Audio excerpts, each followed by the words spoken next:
के अंदर कुफरिया कलिमात लोगों ने जमा की हैं, मोटी मोटी किताबें। और एक जालिम ने तो कुफरिया कलिमात में यह भी लिख दिया है कि अहले बैत को अलैहिस्सलाम कहना भी। और वो कुफरिया कलिमात वाली किताब में अंबिया की गुस्ताखी के चैप्टर में ये डाला हुआ है, नाउज़ बिल्लाह के अहले बैत को अलैहिस्सलाम कहना नबियों की तूने। बीबी मरियम अलैहिस्सलाम कहते रहे, अव्वा अलैहिस्सलाम कहते रहे, लेकिन उस खदीजा को अलैहिस्सलाम न कहें जिन पर बराए रास्त अल्लाह का सलाम आया। उससे बड़ा अलैहिस्सलाम कौन होगा। सही बुखारी हुजूर अलैहिस्सलातु वस्सलाम गारे हिरा में हैं, उम्मुल मोमिनीन सैयदा तैयबा खदीजतुल कुबरा सलामुल्लाह अलैहा सरकार के लिए सालन और रोटी लेके जा रही हैं। जिब्रील अमीन पहले हाजिर होते हैं, फरमाते या रसूल अल्लाह खदीजा खाना लेके आ रही हैं। जब खदीजा पहुंचे तो उन्हें कहना इन्ना रब्बा के युक्रियो के सलाम, खदीजा आज तेरे रब का तेरी तरफ सलाम आया है, तेरे रब का सलाम आया है। उस मोहब्बत का अंदाज देखें, ये मोहब्बत थी जो अरब की मलका हो।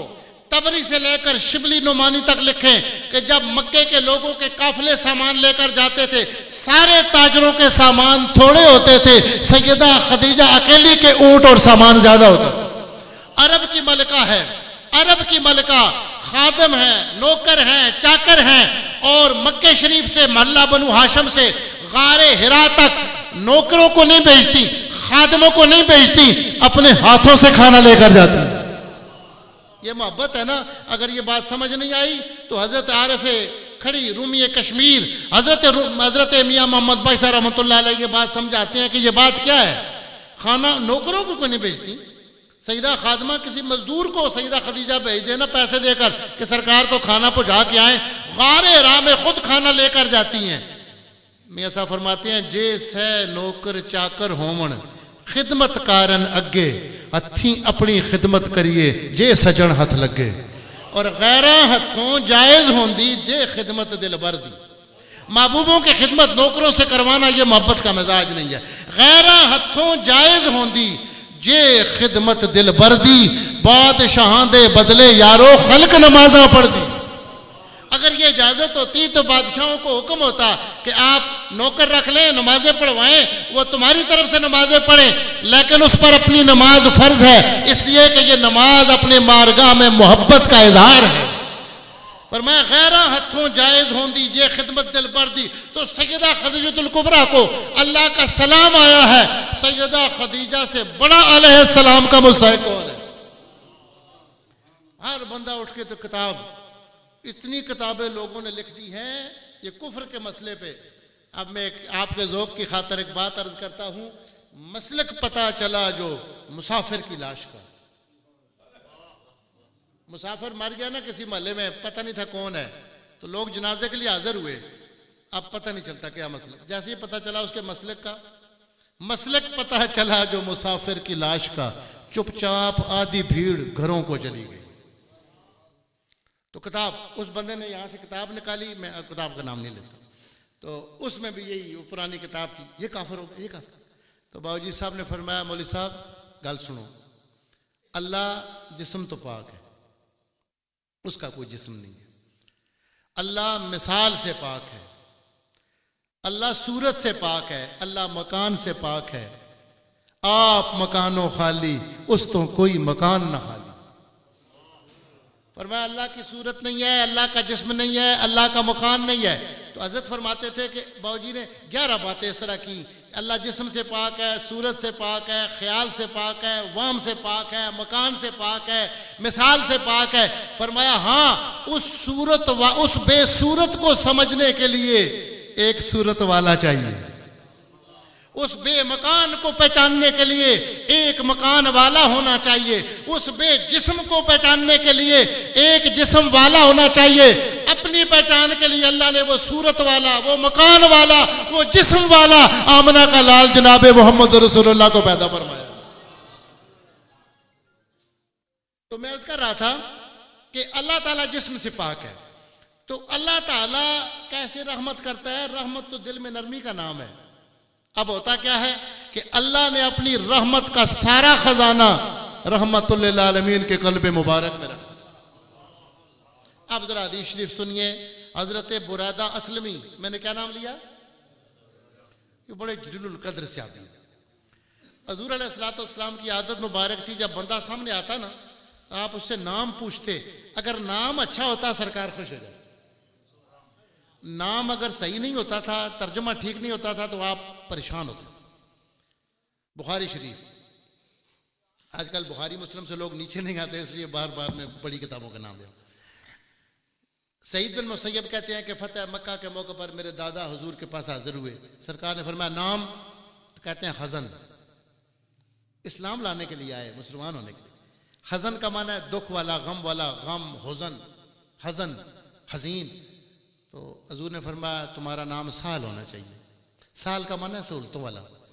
तो कहने लगे लाओ गय्यरो इसमी सम्मानी, अभी आपने कलमा पढ़ाना है पढ़ा दें, मैं अपने अब्बा जी का रखा हुआ नाम नहीं बदल सकता। कलमा पढ़ लिया, सरकार की बात नहीं मानी। सईद बिन मुसैयब कहते हैं कि ये मेरे दादा ने जो बात की उसका असर ये हुआ कि आज तक हमारे ख़ानदान से गम ख़त्म नहीं होते, और अच्छा नाम सुनकर हजूर खुश हो जाते। जब मदीना शरीफ सरकार दाखिल हुए, सबसे पहले वहाँ मस्जिद मुसब्बह उसको कहते हैं, जहाँ पहली नमाज आपने पढ़ी तो सबसे पहले जो बंदा सामने मदीना शरीफ आया तो हजूर ने पूछा नाम, उसने कहा सुहेल। सुहेल सहूलतों से है ना। तो हजूर ने फरमाया अबू बकर याद रखो इस शहर में हमारे लिए अल्लाह सहूलतें ज़्यादा देगा। अच्छा नाम सुनकर सरकार खुश हो जाते थे। जब बुरैदा असलमी, ये मुसलमान नहीं हुए थे, असलमी कबीला था जिसकी वजह से असलमी थे। बुरैदा, अब बुरैदा ठंडक से है ना, बुरूदत ठंडक को कहते। तो हजूर सल्लल्लाहु अलैहि वसल्लम खुश हुए, फरमाया जहन्नम से आज़ादी भी है और इस्लाम की सलामती भी है। बुरैदा से ठंडक वाला, असलम से सलामती वाला माना लिया। फिर अल्लाह ने उनको तौफीक दी, ईमान ले आए और सरकार के करीब हो गए। करीब होने की बात यह है कि आपका कोई शागिर्द हो, आपका कोई मुरीद हो, आपका कोई दोस्त हो, सैकड़ों में से कोई होता है जिसके हाथ में हाथ डाल के आप चलें। हज़रत बुरैदा को यह सादत हासिल है कि सरकार ने चलते हुए आपका हाथ थामा। ये हज़रत अबू तालिब के बारे में शेर पढ़ा गया, वो बात भी मैं अर्ज़ करता हूँ। बुरैदा असलमी कहते हैं कि अपना हाथ सरकार ने मेरे हाथ में दिया और मुझे लेके चलने लगे। क्या सादत है। मैं पेशावर में एक बुजुर्ग के पास जाता रहा, उम्मी वली थे, तो उनको अल्लाह ने बड़ा इल्म खोला हुआ था, तो बिल्कुल ज़ाहिरी नहीं पड़े हुए थे। तो कहने लगे कि मेरा ये हुआ कि मैं सहरी के वक्त एक शेर पढ़ता था और तसव्वुर ये करता था जिस तरह छोटा बच्चा होता है और उसको उंगली पकड़कर उसकी बाप माँ भाई बहन चलाते हैं, तो मैं अपने आप को हुजूर के सामने इस तरह पेश करता था तसव्वुर में कि सरकार मुझे उंगली पकड़ के चला रहे हैं, और मैं हुजूर की बारगाह में अपने आप को समझता था। पर उससे इल्म खुलना शुरू हो गया। तो वो कहते थे शेर में ये पढ़ता था, मेरी तिफलगी को जहां दिखा, कभी मेरे हाथ को थाम कर, मेरे दिल को गारे हिरा समझ, कभी आ यहां भी क़याम कर। मेरी तिफलगी को जहां दिखा, कभी मेरे हाथ को थाम कर, मेरे दिल को गारे हिरा समझ, कभी आ यहां भी क़याम कर। हज़रत बुरैदा असलमी कहते हैं कि सरकार ने मेरा हाथ थामा हुआ था, फिर मोहब्बत से मेरी तरफ मुड़ के देखा और फरमाया अल मुमिनो मैं यलीनो लहू कल्बी। फरमाया बुरैदा सुनो, ईमान उसके दिल में जाता है जिस पे मेरा दिल आ जाता है। अल मुमिनो मैं यलीनो लहू कल्बी, मेरे दिल की तवज्जो जिसकी तरफ हो जाए उधर ईमान, उधर खुदा की रहमत जिस तरफ उठ गई दम में दम आ गया। अब हुजूर अल्लाह की इतनी बड़ी रहमत है कि जो बंदा हुजूर पे दुरूद शरीफ शुरू करता है, अल्लाह की रहमत हासिल करने का एक तरीका, फरमाया सरकार पे एक मर्तबा दुरूद शरीफ पढ़े, अल्लाह उस पे 10 मर्तबा रहमत उतार देता है। इतनी बड़ी रहमत है कि इधर सरकार पे दुरूद शरीफ पढ़े, रहमत न किस तरह हो, गुनाहगार की तरफ रहमान खुद है मेरे तरफदार की तरफ। हजूर की रहमत इतनी बड़ी रहमत है। अल्लाह की रहमत हासिल करने का दूसरा तरीका जो कुरान ने बयान किया, फरमाया इज़ा कुरिअल कुरानो फस्तमिऊ लहू व अनसितू, जब कुरान मजीद पढ़ा जाए गौर से सुना करो, व अनसितू और चुप रहा करो। कितना एहतमाम है। हालांकि जब चुप रहे तो गौर से सुनो, तो उसके लिए चुप रहना लाजिम है। बातें करते हुए तो आप गौर नहीं कर सकते ना, जब आप गौर से सुनो तो चुप रहना लाजिम हो जाता है। फिर फरमाया चुप हो जाओ। मुझे इस आयत मुबारक की बड़े अरसे तक समझ नहीं आई कि यह गौर से सुनो उसके बाद चुप रहने का क्यों फरमाया। बादशाही मस्जिद में कुरान मजीद की तिलावत हो रही थी, तो मैं हज़रत इकबाल रहमतुल्लाह अलैह के मज़ार पे हाज़िरी के लिए गया। तो वहाँ एक बुज़ुर्ग बैठे थे, बड़े कामिल बुज़ुर्ग हैं, डॉक्टर हैं। तो सामने एक बंदा बैठा था नक्शबंदी सिलसिले का, तो वो तिलावत हो रही थी और वो इस तरह मुतवज्जे बैठा था। उन बुज़ुर्गों ने उसे जाकर रोका। वो अपने कल्ब से जिक्र कर रहा था, जिक्र कल्बी, नक्शबंदी हज़रात ज़्यादा करते हैं। फरमाया कि कुरान की तिलावत हो ना तो खामोश और गौर से सुनने का तकाजा ये है कि कल्ब भी उधर ही मुतवज्जे हो। ये जो तू कल्बी जिक्र कर रहा है ये कुरान की नस के खिलाफ है, इसलिए कि सिर्फ आप कुरान की तिलावत हो रही है तो सिर्फ उधर तवज्जो करो। तो फिर मुझे ये समझ आई कि इतना एहतमाम क्यों है जब कुरान सुना जाए। फरमाया कुरान की तिलावत हो, पूरी तवज्जो करो और गौर से सुनो, नतीजा क्या हासिल होगा? अल्लाह तुम पर अपनी रहमत नाज़िल फरमा दे। अल्लाह की रहमत का तीसरा तरीका जो मुश्किल है, बातें कड़वी होती है, वो ज़रा सुनिए। पहले हदीस शरीफ सुनने से पहले लोग आते हैं, शाह जी दुआ करो, पीर साहब दुआ करो, बच्ची का रिश्ता नहीं हो रहा, बच्चे का।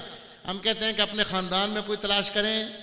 हाँ, ख़ानदान में बच्चे तो हैं, पढ़े लिखे, बच्चियाँ भी हैं, लेकिन मेरी ख़ानदान से बनती नहीं। एजाज़ से, फ़ख्र से बयान करते हैं कि हमारी बनती नहीं है। अल्लाह के हबीब अलैहिस्सलाम फरमाते हैं कि अल्लाह ने जब इस रिश्ते को पैदा किया ना तो रिश्ता अल्लाह के अर्श से ऐसे चमट गया जिस तरह बच्चा माँ के दामन से चमट जाता। अल्लाह ने फरमाया क्या बात है? उसने कहा अल्लाह करीम तूने मुझे पैदा किया है जोड़ने के लिए, लोग मुझे तोड़ेंगे। अल्लाह ने फरमाया फिर सुन ए रिश्ते, जो तुझे तोड़ेगा मैं उसे तोड़ दूंगा और जो तुझे जोड़ेगा मैं उसे जोड़ूंगा। जो रिश्ते का ख्याल करता है अल्लाह उसको अपने साथ रहमत का जोड़ और कुर्ब अता फरमा देते हैं।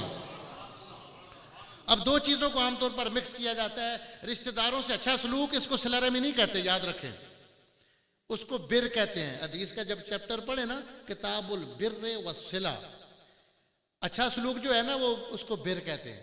सिला क्या है? सिला का माना है जोड़ना। एक सहाबी आए, अर्ज करने लगे या रसूलल्लाह, ये सही मुस्लिम की हदीस है, या रसूलल्लाह मेरे ख़ानदान के मेरे रिश्तेदार हैं कुछ, वो ऐसे हैं वो ताल्लुक़ को तोड़ने की कोशिश करते हैं, मैं हमेशा जोड़ने की कोशिश करता हूँ। वो तोड़ते रहते हैं, मैं जोड़ता रहता हूँ। सरकार ने फरमाया अगर तू जो कहता है ऐसे ही है तो याद रख जिधर जिधर तू जाएगा अल्लाह की रहमत तेरे साथ होगी। सिला रहमी करने से अल्लाह की रहमत तेरी साथ होगी। तो जो सिला रहमी करता है अल्लाह ताला उसे अपनी रहमत के हिसार अता फरमा देता है। इतनी बड़ी बात है। मैंने एक बार तो पिंडी में, ये डिफेंस का एरिया था, वहाँ एक तकरीर की, तो दूसरे दिन एक बुजुर्ग मेरे पास आए, बहुत शुक्रिया उन्होंने अदा किया। तकरीर में ये कर रहा था जिसमें यह हदीस है कि उस महफिल में किसी की दुआ कबूल नहीं होती जिसमें एक बंदा ऐसा हो जिसने रिश्ते को तोड़ा हुआ हो। अब रिश्ते की बड़ी तफसील है, ससुराल है, ददियाल है, ननियाल है।